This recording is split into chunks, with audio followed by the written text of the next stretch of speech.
I am glad of this opportunity of talking with you. It was what I wanted. And why didst thou not take it before? I never shunned thee. I am your minister. It became you to come to me. I promise thee thou art none my minister. I'll have none but my own choosing. Besides, if thou mindest thy pride more than my salvation, thou art too great to come to thy parishioners. Small is my encouragement to come to thee. The apostles stood not thus upon their dignity.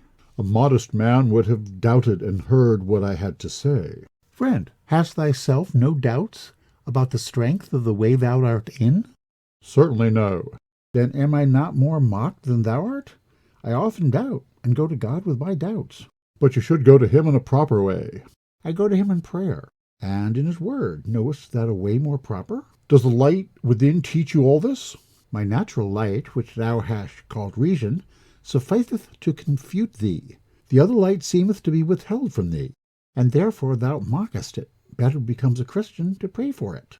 You are an impudent man. Is it your inward light that you reproach me as if I were not a Christian? Thou art very tender. I do not reproach thee with any such thing. But I am sure that Christianity teacheth no man to deny the inward light. Friend, hast thyself no doubts about the strength of the way thou art in, and go to wax angrily and revile? I do not deny that there is such a thing in the light of the Spirit, but I deny that you have it. Thy censure is rash. How knowest thou what is within me? By what comes out of you. I judge not of thee by the same rule. I hope thou hast charity, though I see it not. But I will abide in the rule in relation to myself. What hast thou heard me utter, but the words of truth and soberness? Not a word of the Spirit, I am sure. Knowest thou him? If thou dost, thou must know that he is the author of truth. But not of sauciness and schism. True, doctor, and therefore the Quakers do not saucily insult nor uncharitably damn all those, or any of those who differ from them. That's the only anti-Christian schism, which damneth all men as schismatics, except its own cruel club. A smart casuist, I assure you, to vindicate the Quakers from schism. I wish thou couldst vindicate thyself as well upon the same pious and benevolent principle. What do you charge the established church with schism? God forbid. Only wish thee and such as like thee a more peaceable and more merciful spirit. Thou art not the established church. How dare you say? But the Quakers are not schismatics?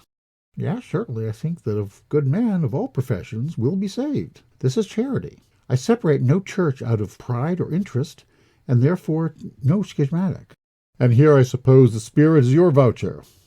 I desire no other, and can have no other for the thoughts of my heart. The Quakers are obliged to live peaceably with their neighbor. You know they must not fight. Knowest thou any better way to avoid fighting than a peaceable spirit? And ought not men to avoid fighting? The Quakers, since their first establishment there, have had no wars. It is not so in New England, where men like thee are for spiritual domination, and trust to the sword. There they have the poor natives ill who make frequent incursions upon them, men who will take away by violence the lands and goods of others, and domineer over them, must fight to defend what they do. The Quakers have no hurt to man, and no man offers to hurt them. Command me from their human prudence. The Quakers will make no man their enemy by this zeal of Christianity. Friend, thy abuse ends in praise. The Quakers use no man as an enemy for his religion, and they who do so have not zeal, but fury and fanaticism. Our Saviour and his apostles had no such zeal. Ill usage, fierceness, and barbarity convince no man, nor is any man made a Christian by rage and power. It would be a great pity that such as you should make any. A pagan converted into Quaker makes but a sorry exchange. Those words would fit in the mouth of a pagan better than thine, and a Quaker is better qualified to reason with a pagan than thou art. We have nothing to desire of him but to be Christian, and we gain neither money nor authority by his conversion. But with what face can such as thou art tell the nation of heathens, I will be your lord and master, and take the tenth of all you have and all else you can get, none of which can ever return to you again. Let me use it or abuse it how I will. And yet can men of thy spirit and pretensions reason in sincerity at any other rate with any set of men in the world? The man raves. Can people pay too much for their souls? They ought to pay nothing. The blood of Christ is already paid. Is not that sufficient? And dost thou really confess that thou wouldst not save the souls without payment? I will hear no more. This is audacious beyond human patience. Doctor, nothing is beyond Christian patience. Too much liberty makes you insolent. You shall find other ways of confuting you. Thou meanest force, which is the champion of bad reasoning and of bad cause? Hold your tongue, prater. I have liberty of speech from Christ and the law. Wouldst thou restrain it by thy breath? It is a pity the breath were not restrained. Friend, God forgive thee. Farewell.